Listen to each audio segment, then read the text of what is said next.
Conveni.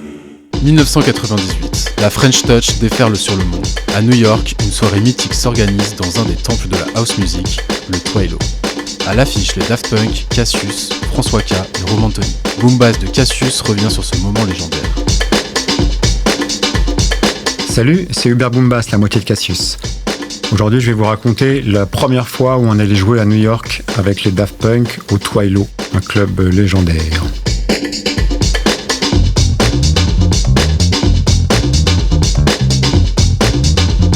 Donc on est en 1997, on est en octobre 1997, et ça fait, je crois, 2-3 mois qu'on tourne avec les Daft. En fait, on fait l'ouverture de leur concert, de leur tournée Homework, leur premier album.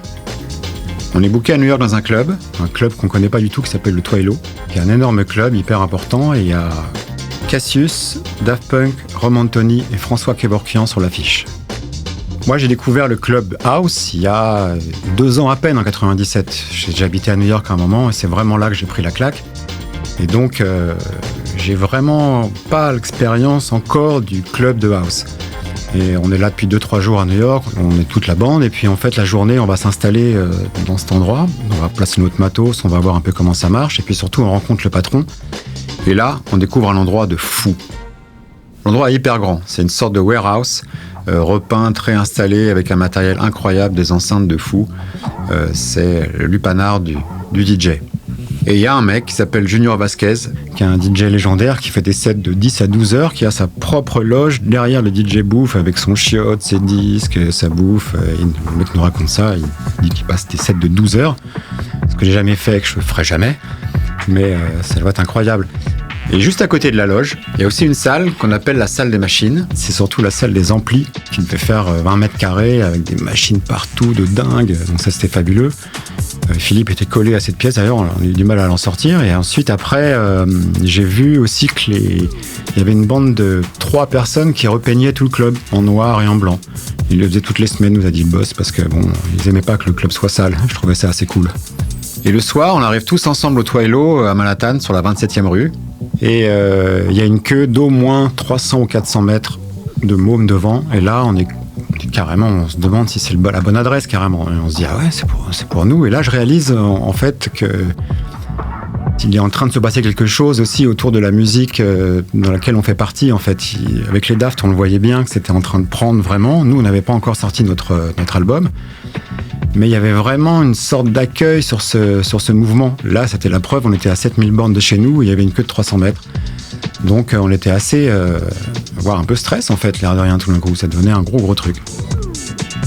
Là, une fois dedans, c'était un peu nos premiers pas tous les deux avec Philippe, sampler et platine, c'était notre façon de mixer avec Cassius. Et donc on était un petit peu tendus, et puis le club était plein, et puis tout d'un coup on a commencé à avoir beaucoup de têtes qu'on connaissait vaguement, où on se doutait que c'était des DJ de l'époque dont on avait tous les disques en fait, enfin, surtout Philippe, moi je les connaissais à travers les siens. Et il y avait donc vraiment du beau monde, comme on dit, dans la salle. Il y avait les Master at Works, Louis Vega et Kenny Dope, il y avait Ralphie Rosario, dont j'avais pas mal de maxi, Armand Van Helden, Junior Sanchez, DJ Sneak, Roman Tony, François Kevorkian, légende du disco. Là, on fait notre set et on retourne l'endroit.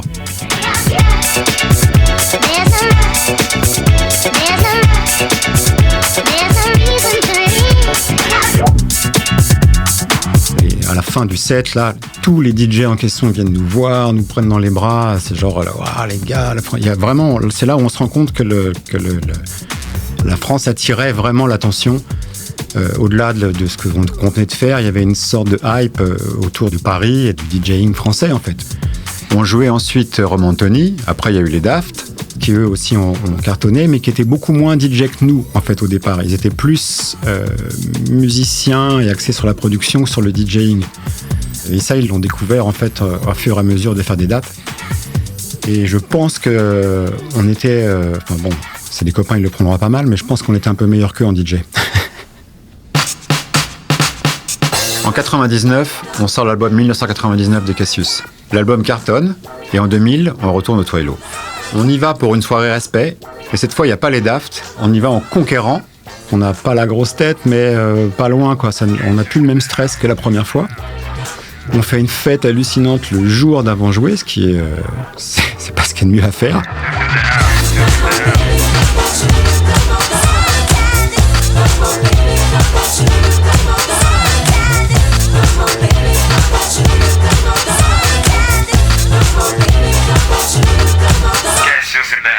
Donc on dort hyper peu, on est en ruine à 19h et on doit jouer à 2h du mat, donc on arrive et on est conquérant mais un peu mou du genou, quoi. Et puis on s'installe, la soirée commence et puis il y a plus la même queue devant, donc ça on se dit ah tiens c'est marrant, peut-être parce qu'il n'y a pas les Daft. Mais bon bref, ensuite on joue.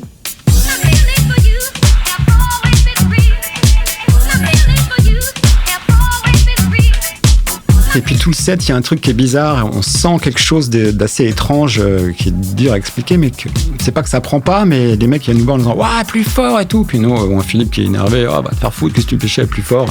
On est à fond. Bref, on fait notre truc.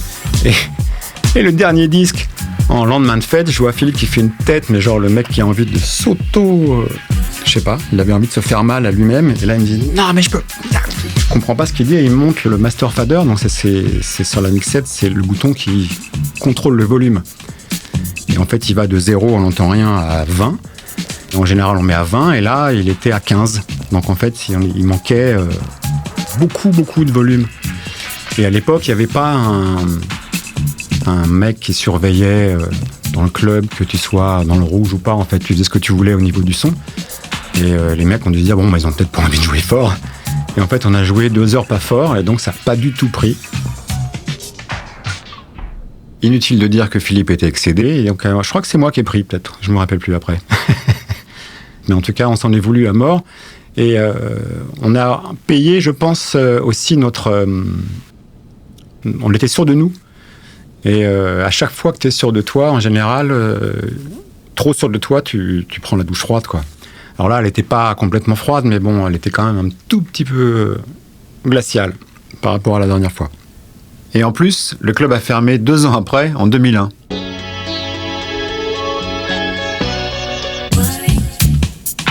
Cette histoire résume bien un peu la façon dont on a géré notre carrière, c'est avec des hauts et des bas, avec des moments, des excitations folles, et des mégalomanies, et après une douche froide, et après on se relève, et après on repart. Et voilà, c'était vraiment nos premières montagnes russes.